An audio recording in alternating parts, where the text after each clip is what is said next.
안녕하세요. 매일 새로운 사연을 전하는 읽어주는 사연 라디오입니다. 구독과 좋아요, 많은 공유 부탁드립니다. 오늘의 사연 시작하겠습니다.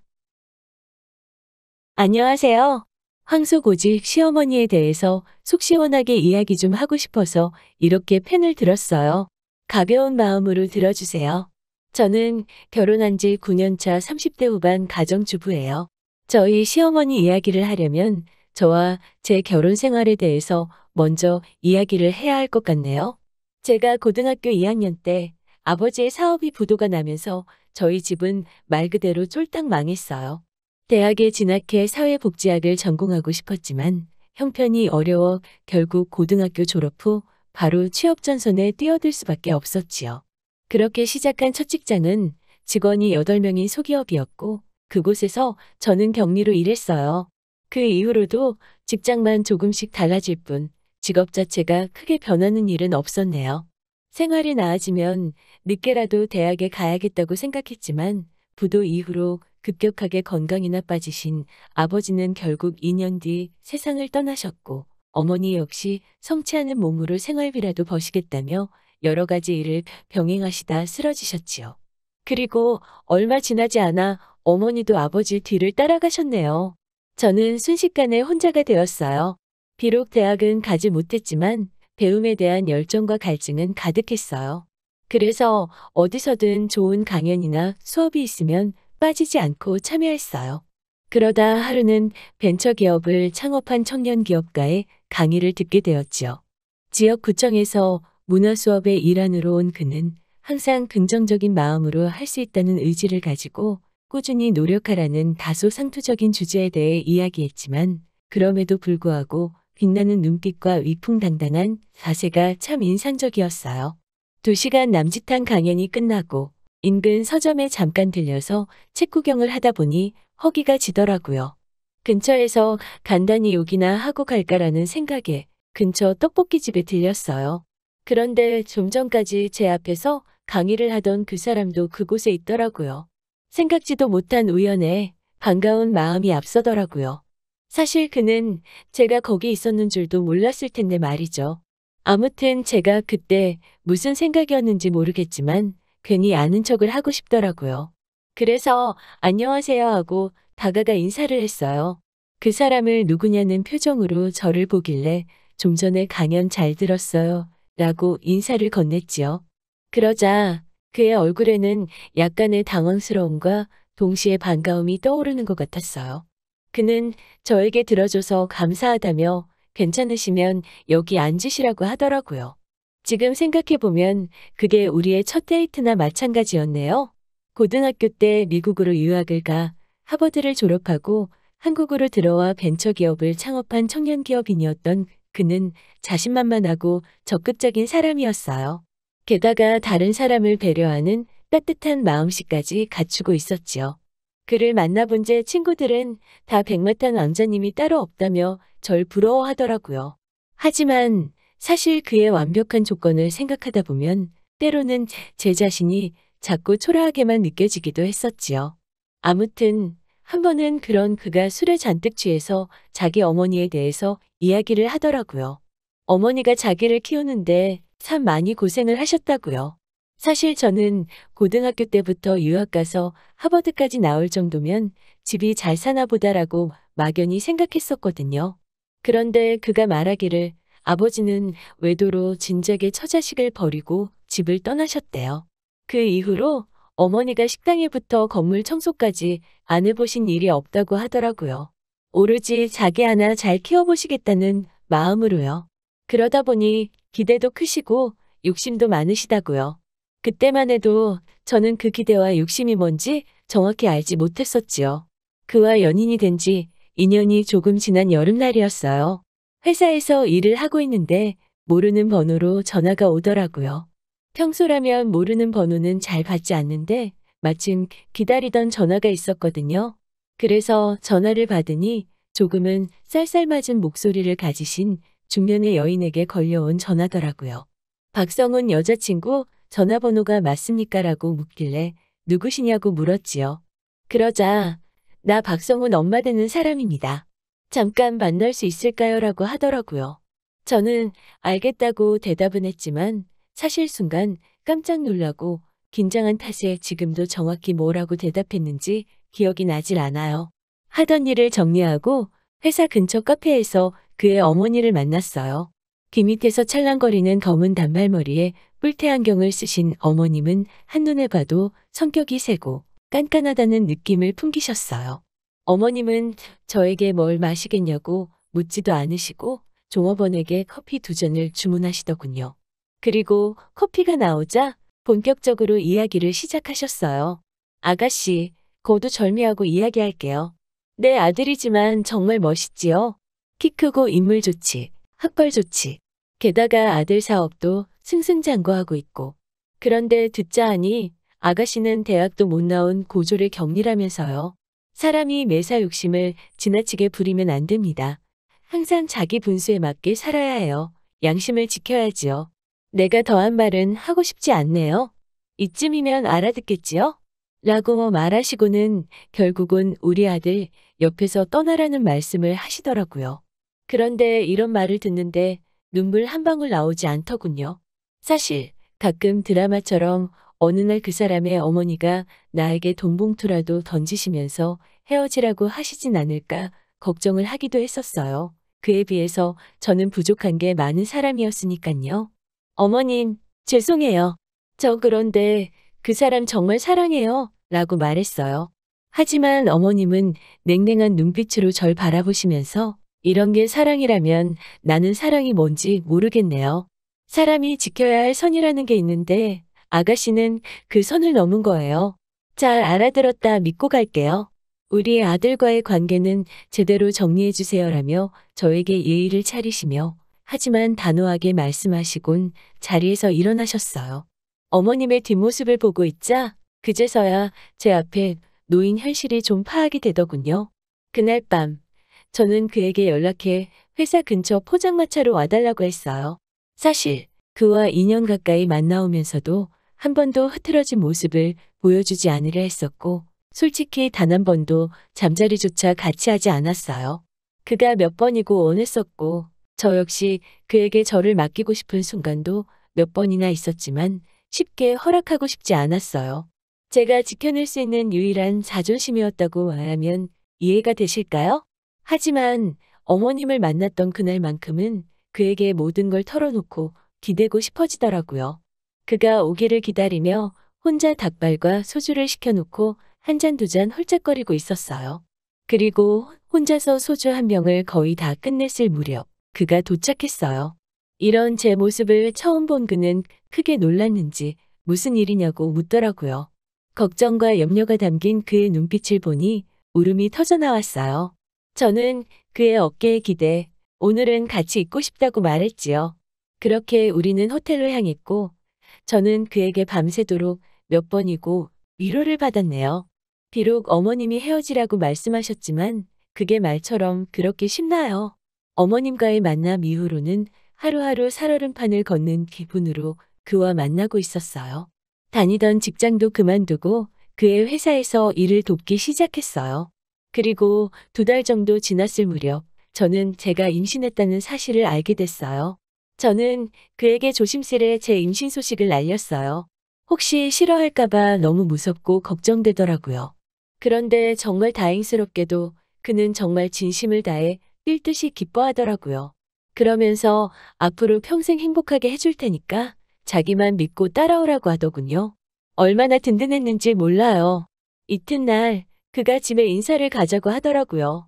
무섭고 걱정스러운 마음이 컸지만 언젠가는 넘어야 할 산이라 생각하고 그를 따라갔어요. 하지만 다행히도 어머님은 제가 임신을 했다는 이야기를 들으시고는 단 한 번의 한숨을 내쉬시는 것 말고는 어떤 말도 하지 않으셨어요. 그저 저희에게 아이 먼저 낳고 식을 올리도록 하자고 하시더라고요. 그와 저는 좋아서 어쩔 줄 몰랐지요.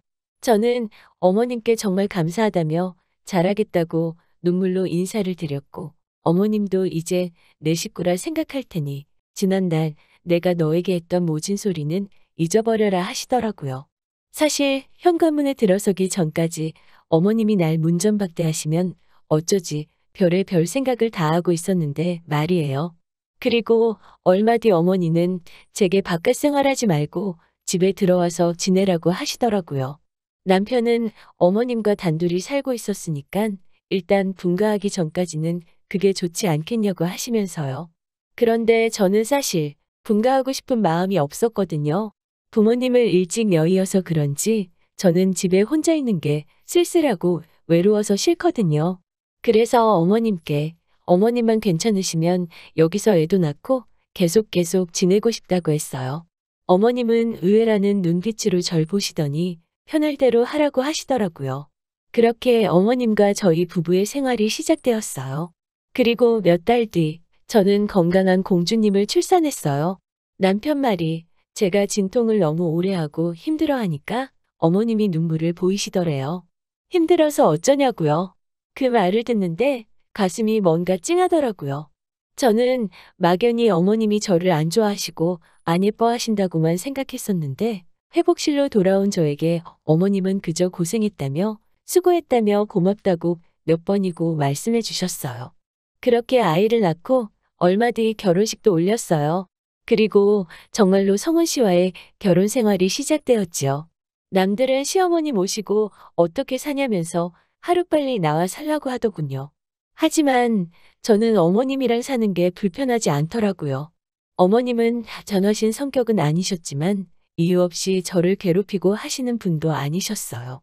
다만 손녀에게는 한없이 인자하시고 사랑을 쏟아주시더라고요. 딸아이를 출산하고 육아에 몰두했으면 하는 남편의 바람으로 회사를 관두고 전업주부로 지내기 시작했지요.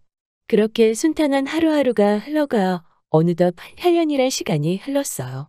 남편의 사업은 안정세에 들어섰고 딸아이도 벌써 9살이었지요. 하루는 집에서 청소를 하고 있는데 집으로 전화가 오더라고요. 왠지 기분 나쁜 느낌의 전화를 받고 싶지 않아서 주저하고 있으니 어머님이 전화 안 받고 뭐 하냐고 뭐라 하시더라고요. 지금도 생각하면 참 이상해요. 정말 찝찝한 기분이었거든요. 아무튼 주저하다 전화를 받았는데 저와 어머님은 큰 충격으로 할 말을 잃었네요. 강남경찰서에서 걸려온 그 전화는 바로 남편 때문이었어요. 사실 요 근래 남편이 사업을 확장하면서 거의 매일같이 야근을 하고 있었거든요. 저는 그러다 큰일 난다고 일 좀 줄이라고 몇 번이나 말했었지만 남편은 물 들어올 때 노져야 한다면서 이번 것만 따내면 정말 대박이라고 하더라고요. 그러면서 식사도 걸러가면서 회사 일에 매진하는 걸 알고 있었어요. 그런데 결국 허무하게도 남편은 회사 사무실에서 급성 심근경색으로 쓰러져 사망했다고 하더라고요. 혼자서 있었던 탓에 발견도 늦어 어떻게 손써볼 겨를도 없이 떠났다는 거예요. 그렇게 야근하게 내버려두지 말았어야 하는데 도시락이라도 싸들고 가볼 걸, 그때 전화라도 걸어볼 걸, 생각이 꼬리를 물기 시작하니까 남편을 죽게 만든 게 나인가라는 생각까지 들더라고요. 한번 그 생각에 도달하니까 머릿속이 터질 것 같이 괴로워서 미치겠더라고요. 그렇게 고통스러워했을 순간에 아무도 곁에 없었다는 잔인한 현실에 가슴이 찢어질 것 같았어요. 저는 할 말을 잃고 손발만 덜덜 떨면서 눈물을 쏟아내고 있으니 어머님이 도대체 무슨 일이냐고 저를 흔드시더라고요. 저는 가까스로 어머님께 소식을 알렸고 어머님은 얘기를 듣자마자 졸도하셨어요. 결국 구급차를 불러 어머님을 병원으로 모셨어요. 남편이 잠들어 있는 병원이었지요. 그렇게 남편을 허망하게 보냈어요. 장례식이 끝나고 돌아온 집에서 어머님은 기력 없이 쓰러져 계시더라고요. 차마 지켜보고만 있을 수는 없어서 죽을 끓여서 어머님 방으로 갔어요. 방문을 여니 액자 속 남편의 얼굴을 품에 안으시곤 오열을 하고 계시더라고요. 제가 식사 좀 하시라고 하자 저를 노려보시더니 대뜸 죽그릇을 내동댕이 치시더라고요. 그러더니 저에게 악다구니를 쓰셨어요. 네 남편 죽었는데 너는 밥이 목구멍으로 넘어가냐면서 네가 내 아들을 잡아먹었다고. 네가 이 집구석에 들어와서 이 사태가 일어난 거라며 저를 방문 밖으로 밀어내시더라고요. 그런 일을 며칠이고 당하자 저도 더 이상 버텨낼 수가 없었어요. 현실이 버겁고 남편이 그립고 다행인 건 어머님이 손녀를 귀여워해 주셨으니까 손녀를 모른 척 하시진 않으실 거라는 믿음이 있었지요. 그리고 그날 저는 그동안 모아두었던 수면제를 입안에 쏟아붓고 그렇게 긴 여행을 떠나려 했었네요. 흰 빛이 보이고 꿈인지 생신지 분간을 못하고 있었는데 누군가 저를 부르는 소리가 들리더라고요. 눈을 떠서 옆을 보니 제 딸과 어머님이 제 옆에서 눈물 콧물이 범벅이 돼서 저를 부르고 있었어요. 나중에 듣기로는 외출해서 돌아오셨던 어머님이 쓰러진 저를 발견하시곤 바로 구급차를 부르셨나 봐요. 병원에서 위세척을 했는데 음식물이 하나도 안 나와서 깜짝 놀랐다면서요. 그 당시 제가 열흘 가까이 거의 물밖에 못 삼켰었거든요. 정말 쌀 한 톨 먹는 것도 일만 하다 갑자기 떠난 남편한테 미안한 마음이 들어서요.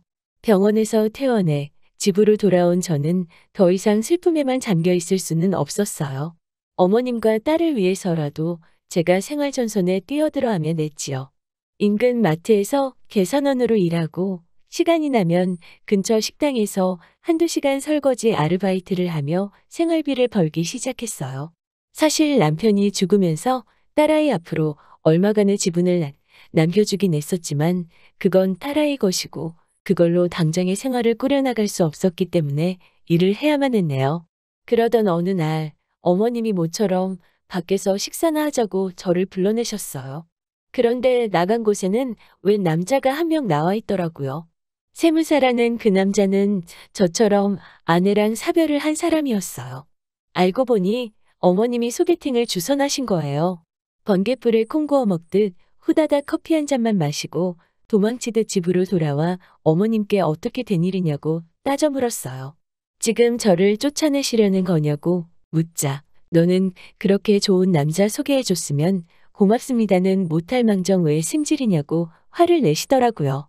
제가 언제 좋은 남자 소개해달라고 했냐고 하자 시어머니한테 그게 무슨 말버릇이냐고 역성을 내시니 어이도 없고 짜증도 나더라고요. 그렇게 며칠이 지난 뒤 소름 끼치는 일이 일어났어요.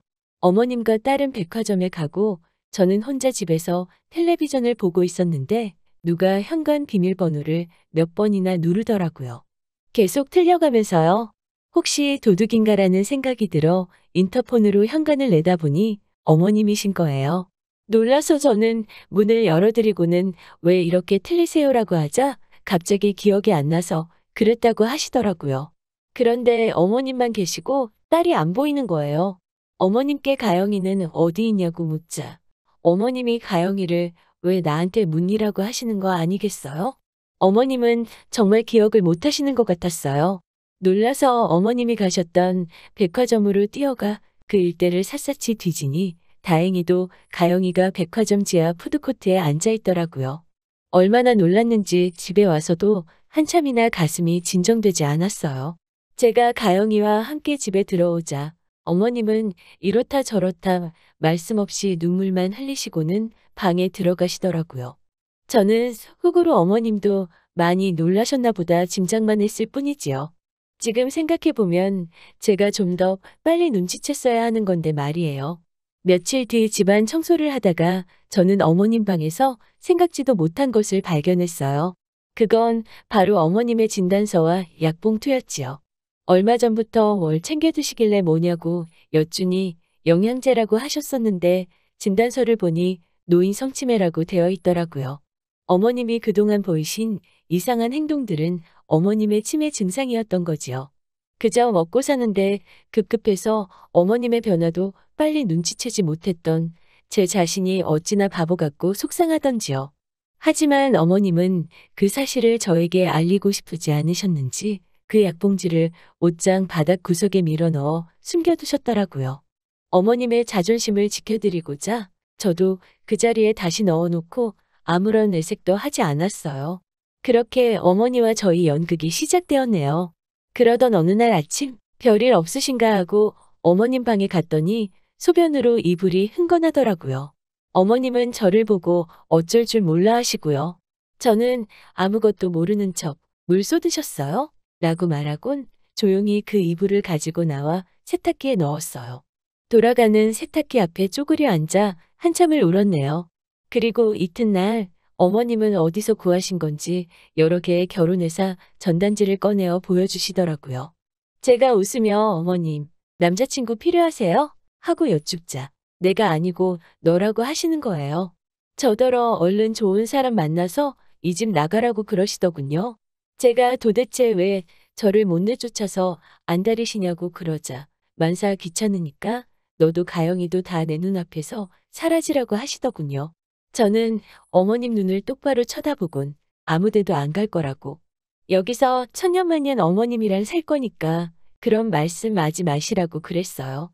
어머님이 또 남자 소개시켜준다고 하시면 저도 이제 동네 할아버지들 다 모시고 올 거라고요. 어머님은 그제서야 흐느끼시며 내가 치매라는데 더 아파지면 네가 힘들어서 안 된다고. 너 내보내고 요양원에 가려고 하니까 가영이 데리고 나가라고 그러시더군요. 내가 그동안 너를 그렇게 힘들게 했는데 무슨 면목으로 너를 붙잡으냐고요. 하지만 저에게는 어머님이 친정어머니나 마찬가지거든요. 저는 그런 약한 말씀은 하지 마시라며 어머님을 꼭 안아드렸어요. 하지만 어머님의 병세는 하루가 다르게 악화되더군요. 한 번은 어머님이 방에 계신 걸 확인하곤 안심하고 부엌일을 하고 있었는데 그 잠깐 사이에 어머님이 집을 나가셨더라고요. 신발도 짝짝이로 신고 어머님을 찾기 위해 무작정 대문 밖으로 달려나갔어요. 동네를 샅샅이 살폈으나 찾을 수가 없었지요. 평소에 아들 보러 가고 싶다는 말을 입에 달고 사셨기에 혹시 버스 정류장이나 지하철역에 계신가 싶어 가보니 버스비가 없다고 승차를 거절당하고 계시더라고요. 또 하루는 갑자기 가만히 있는 장롱이 빙글빙글 돌아서 어지러워 죽겠다고 하시더라고요. 왜 가만히 있는 장롱이 돌겠냐며 함께 장롱을 만져보고 어머님을 장롱에 기대어 서보기도 했지만 도저히 믿지를 못하시더군요. 저에게 장롱 좀 못 돌게 하라고 조르기 시작하시면 제가 할 수 있는 일은 아무것도 없었지요.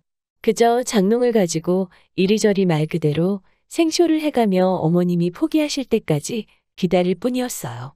점점 어머님의 상태가 심각해지자 하루는 담당 의사 선생님께서 저에게 조심스레 어머님을 요양원에 보내시는 게 좋겠다고 권유하시더라고요. 그리고 그때 생각지도 못했던 사람이 저희를 찾아왔어요. 그건 바로 어머님의 딸이었지요. 사실 남편에게는 누나가 한 명 있었어요. 어머님이 한 푼 두 푼 모아두었던 돈을 들고 남자랑 야반도주를 했다라고만 들었던 그 누나였어요.